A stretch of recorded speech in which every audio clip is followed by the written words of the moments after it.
Hi, I'm Anna and I'm going to teach you how to create simulations in Mapify.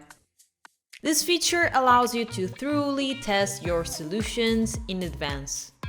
We have a data feed ready to receive the simulated data about a vehicle's position along a pre-designed path.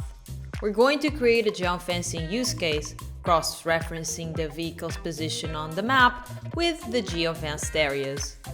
The data feed can receive data via MQTT or Mapify's API, and the schema is already defined. This means we know the expected format of the messages. For example, vehicle ID, vehicle type, speed, and location. Now let's head over to the Simulations tab to start our geofencing simulation. Create a new one named Simulate Vehicle. Select the corresponding data feed and set up when it should stop receiving messages. Next, we have access to the schema, and we can now define specific values for each property.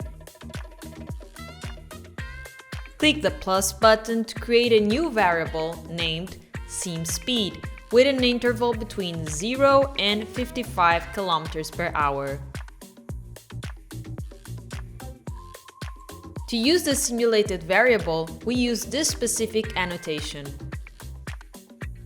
Click Show Sample to test a random sample of the speed value between 0 and 55. We got 49, so it's okay. Now we're missing the coordinates, so we will create a new variable for that as well. Create a variable named SimCoordinates, select the geometry field type, and since we want to simulate the vehicle along a path, choose a long line. For our geofencing scenario, load the layer Geofencing Restricted Zones. Finally, click the button to draw and draw the desired path for the simulation.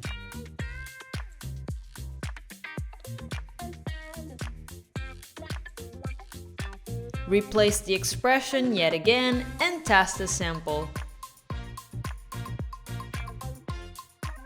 Now we're ready to proceed with the simulation.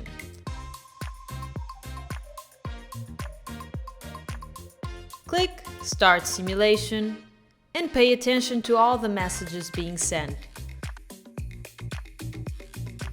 On the Mapify app, observe the vehicle moving along the simulated path.